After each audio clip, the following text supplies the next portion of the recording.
وَإِذْ قَالَ مُوسَىٰ لِقَوْمِهِ يَا قَوْمِ لِمَ تُؤْذُونَنِي وَقَدْ تَعْلَمُونَ أَنِّي رَسُولُ اللَّهِ إِلَيْكُمْ۔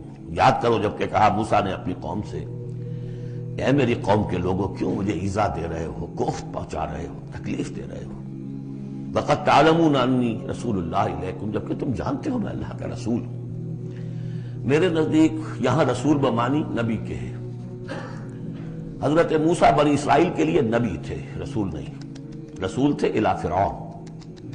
جہاں کہیں ذکر آیا بحیثیت رسول الی فرعون وملئہ، الی فرعون وملئہ، الی فرعون وملئہ، کیونکہ رسول کے بعد قاعدہ یہ ہوتا ہے کہ پھر رسول کی بات نہ مانے تو قوم ہلاک کی جاتی ہے۔ حضرت موسیٰ کی بات نہیں مانی، 4 کے سوا ہلاک نہیں کی گئے۔ تو حضرت موسیٰ کی حیثیت بنی اسرائیل کے لیے نبی کی ہے، لیکن آل فرعون کے لیے وہ رسول تھے۔ مانو مجھے اور میرے ساتھ واپس کرو ان کو، بنی اسرائیل کو۔ وَقَدْ تَعْلَمُونَ أَنِّي رَسُولُ اللَّهِ إِلَيْكُمْ، جانتے ہو میں اللہ کا نبی ہوں۔ فَلَمَّا زَاغُوا، جب وہ کج ہو گئے، ٹیڑھے ہو گئے، أَزَاغَ اللَّهُ قُلُوبَهُمْ، اللہ نے بھی ان کے دلوں کو ٹیڑھا کر دیا۔ یہ بہت اہم آیت ہے جو قرآن مجید میں جتنی مرتبہ آیا اللہ نے انہیں گمراہ کر دیا، اللہ نے مہر لگا دی، تو کبھی اللہ ابتداءً مہر نہیں لگاتا، پہلے انسان ٹیڑھا خود ہوتا ہے، لیکن جب اس کے ٹیڑھ پن ایک حد تک چلا جاتا ہے، he reaches the point of no return, then Allah puts a seal on his heart، اس کے بعد نہیں آ سکتا۔ تو جب وہ ٹیڑھے ہو گئے اللہ نے ان کے دلوں کو بھی ٹیڑھا کر دیا۔ واللہ لا یہدی القوم الفاسقین، اللہ فاسقوں کو زبردستی ہدایت نہیں دیتا۔ اب اس میں ہم پڑھ چکے ہیں سورہ مائدہ میں، اصل میں وہ ایذا ہے۔ اللہ کے رسول کو اصل ایذا ذاتی نہیں ہوا کرتی، ہوتی ہے وہ بھی، انسان محسوس کرتا ہے۔ اور میں بتا چکا ہوں آپ کو سورہ احزاب میں کہ حضور حضرت موسیٰ کے ساتھ بھی اس طرح کا معاملہ کیا، لیکن حضور کے ساتھ بھی کیا، لیکن اصل ایذا جو یہاں ہو رہی ہے قتال کے لفظ کے ذکر کے ساتھ جو آ رہی ہے وہ یہ ہے۔ اگلا دور ان کا کیا آیا ہے؟ وَإِذْ قَالَ عِيسَى ابْنُ مَرْيَمَ، دوسرا دور۔ اب یہ ہے رسول، اصل میں بنی اسرائیل کے لیے رسول بن کر آئے وہ حضرت عیسیٰ، رسولاً الی بنی اسرائیل۔ سورہ آل عمران کی وہ الفاظ بہت اہم ہیں۔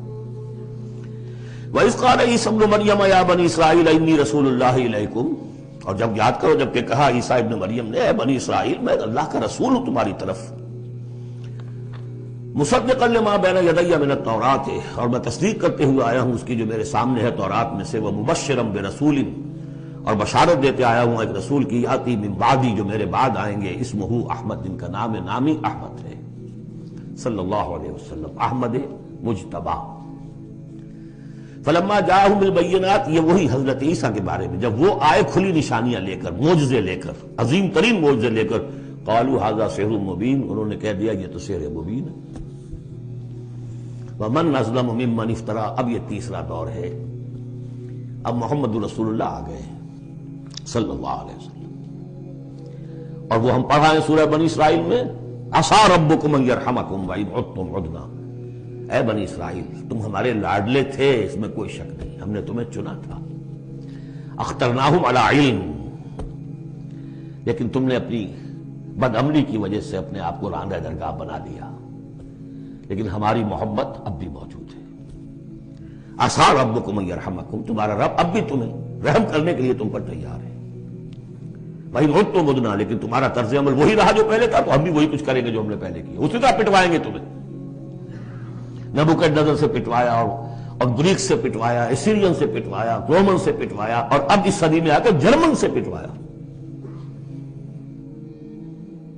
60 لاکھ 6 ملین، اور میں نے ایک دفعہ پہلے روایت یہ پڑھی تھی کہ نہیں 4 ملین تھے، ابھی پچھلے دنوں میں نے ایک دیکھا ہے کیلنڈر، وہاں تو اس کے اندر تذکرہ آیا کہ 6 سے بھی زیادہ تھے، 6 ملین سے بھی زیادہ تھے، واللہ اعلم۔ بہرحال اب تیسرا دور آیا، ومن اظلم ممن افترى علی اللہ الکذب، اس سے بڑھ کر ظالم کون ہوگا جو اللہ پر جھوٹ تلاسے، وہو یدعی الی الاسلام، بلایا جا رہا اسلام کی طرف، اب محمد رسول اللہ انہیں دعوت دے رہے ہیں۔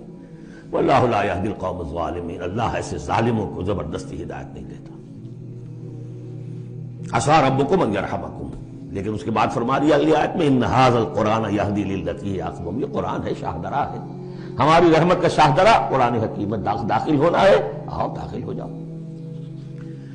اب حضور کے ساتھ جو کچھ کر رہے تھے اس کا کلائمیکس یہ تیسری آیت ہے، یریدون لیطفئوا نور اللہ بافواہہم، وہ تلے ہوئے ہیں کہ اللہ کے نور کو اپنی منہ کی پھونکوں سے بجھا کر رہیں گے.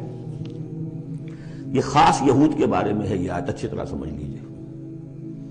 اور اس کا کلائمیکس اب آ رہا ہے. The final showdown is going to come now and not very far off, very soon. Armageddon اسے کہہ لیں. یہود پوری طریقے سے پوری عیسائی دنیا کو اپنے تسلط میں لا چکے ہیں، اور جو کچھ ہونے والا ہے الملحمۃ العظمیٰ جسے حضور نے قرار دیا ہے، عظیم ترین جنگ. اور آرمگڈون یہ ان کی کرسچین جو ان کی ہے اصطلاحات میں وہ آرمگڈون ہے. بہرحال وہ تو ابھی آئے گا. ابھی تک تو ہم پڑھ رہے ہیں جو اس وقت ہو رہا تھا. ان میں جرت نہیں تھی، وہ سامنے آ کر مقابلہ نہیں کرتے تھے. وہ ہم پڑھ چکے ہیں سورہ حشر میں، کبھی بھی سامنے آ کر مقابلہ نہیں کریں گے. منہ کی پھونکوں سے بجھاتے ہیں دور دور سے.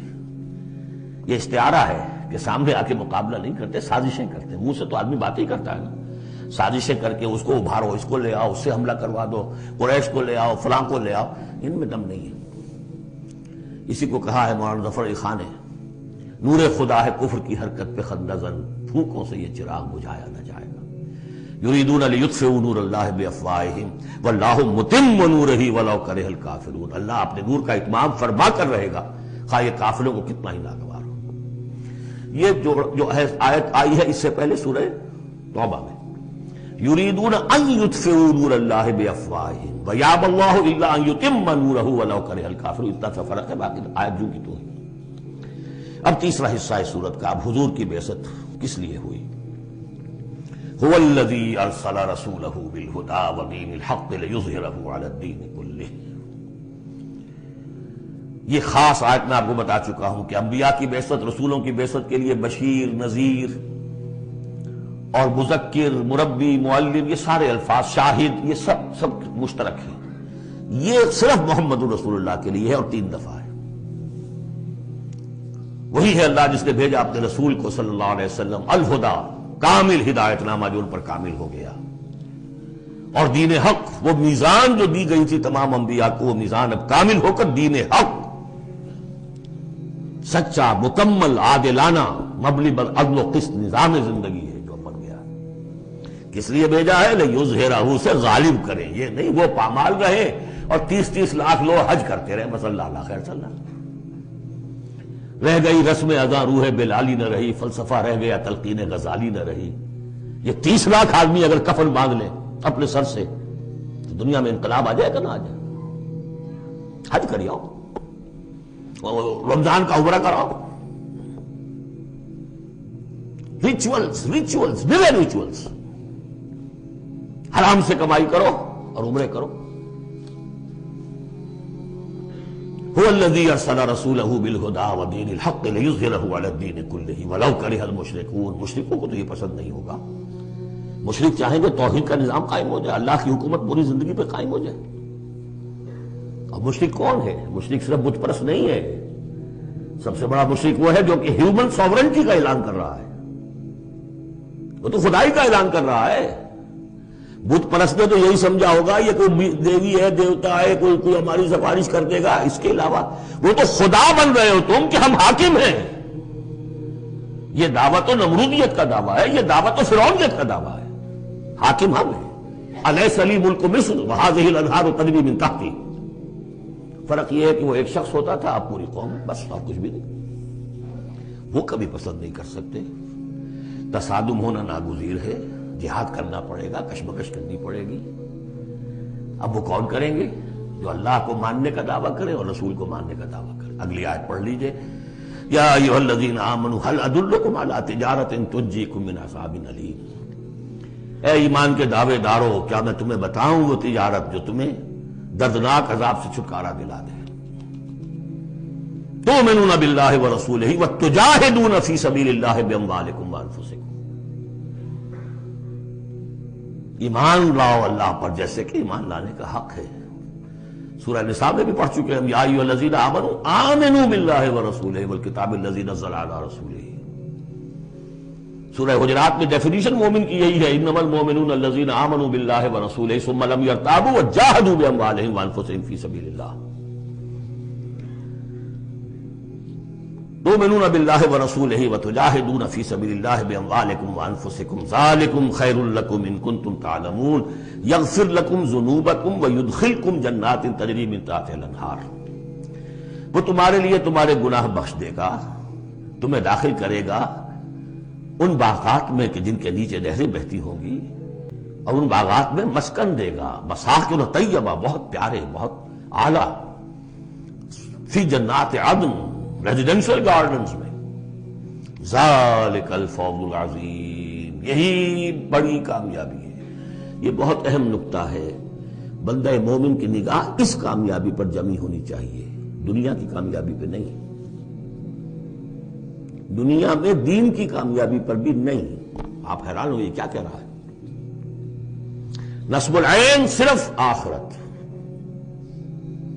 اگر آپ نے دنیا میں کامیابی کو نصب العین بنا لیا تو گڑبڑ ہو جائے گی، پھر آپ کہیں گے یہ تو صحیح طریقے سے کام نہیں ہو رہا تو ٹیڑھے سے کرو، سیدھی انگلیوں گھی نہیں نکل رہا تو ٹیڑھی کرو، بائی ہوک اور بائی کروک، جیسے کوئی ہاکی کا پلیئر چلتا ہے لے کر کیری کرتا ہے، اسی میں تحریکیں گم ہو جاتی ہیں، تحریکوں کے قبرستان بنے ہیں اسی بنیاد پر۔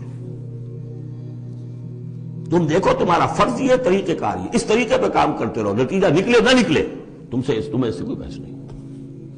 ہاں طریقہ کار پر نظر ثانی کرتے رہو، وہ طریقہ محمد رسول اللہ سے ماخوذ، اور منہاج لِكُلٍّ جَعَلْنَا مِنْكُمْ شِرْعَةً وَمِنْهَاجًا، ہم نے ہر ایک کو تم میں سے شریعت بھی ایک دی ہے، منہاج بھی دیا ہے۔ منہاج محمدی کیا ہے بولو؟ تم امت محمد ہو صلی اللہ علیہ وسلم۔ تو یہ بات نوٹ کر لیجئے، بہت اہم ہے، بس تجزیہ کر لیجئے اب تک جو کچھ آیا ہے اس میں، بلکہ اب آخری دو آیتیں بھی پڑھ لیجئے، ایک حیثیت سے یہ 12ویں آیت پر آگے مضمون مکمل ہو گیا۔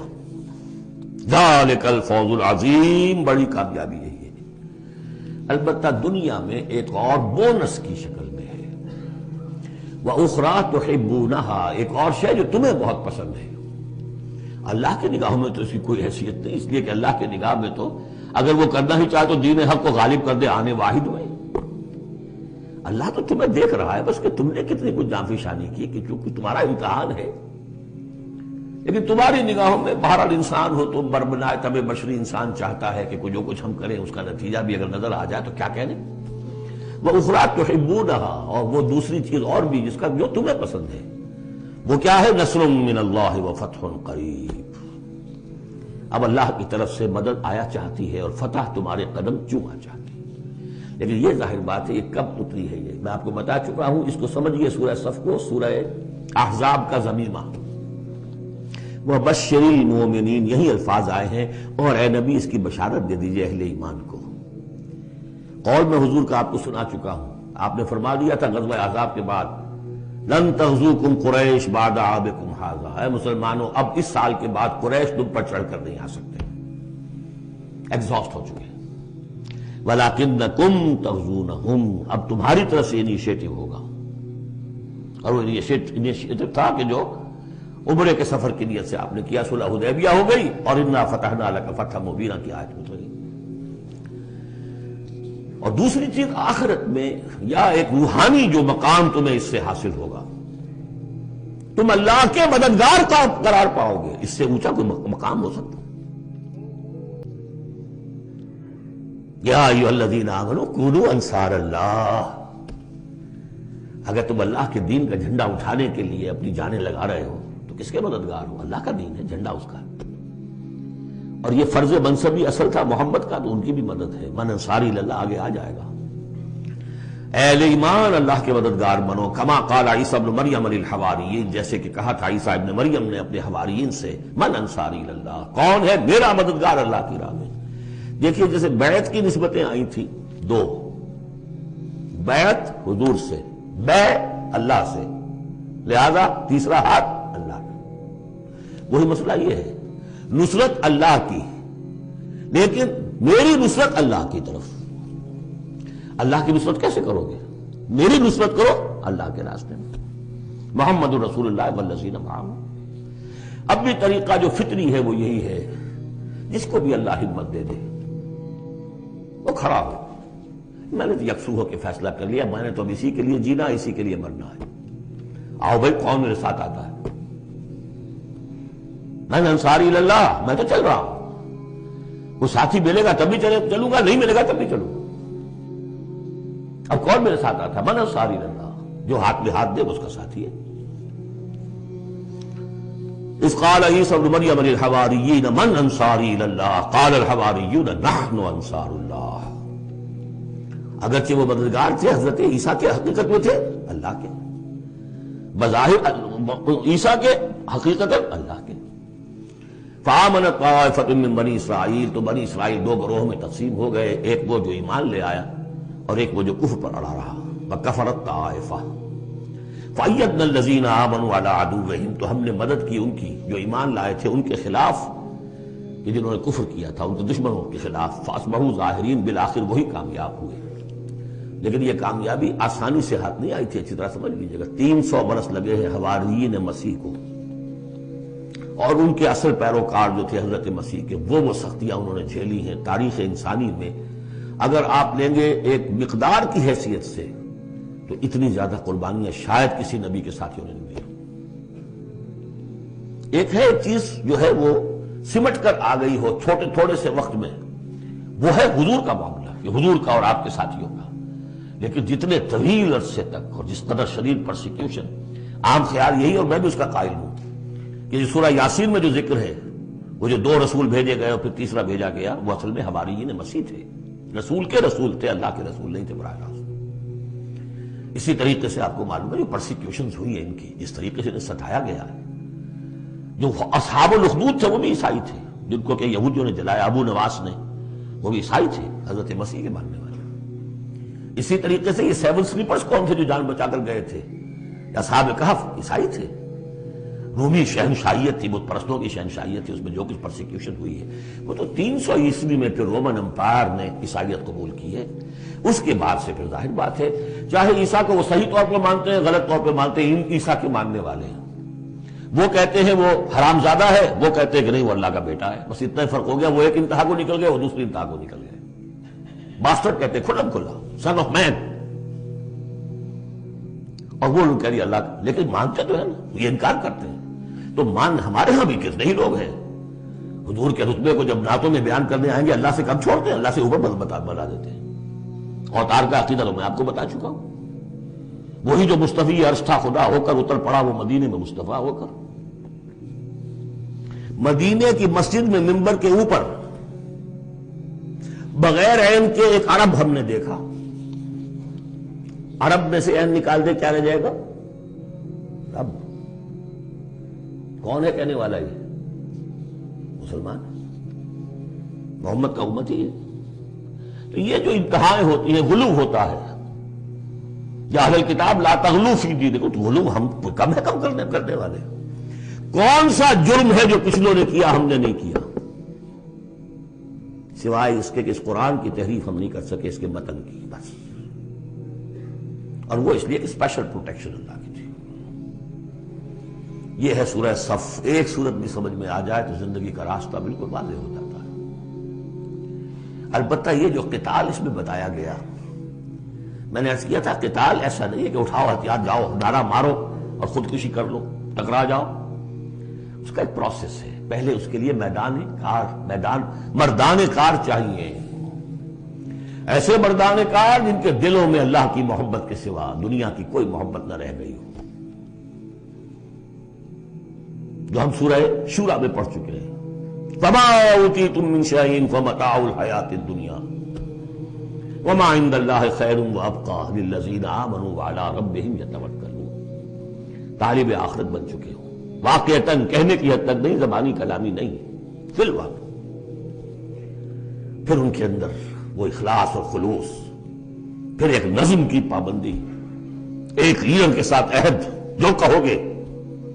یہ تقاضے اگر پورے نہیں ہوتے، اور محترم تعداد کے اندر 2-4 سے تو نہیں ہوگا معاملہ۔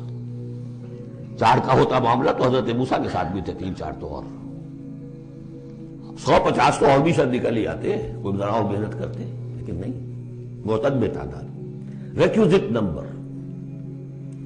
لہذا اس کو تیار کرنے کے لیے کیا طریقہ کار ہے؟ یوں سمجھیے کہ منہج انقلاب محمدی کے 2 حصے ہیں۔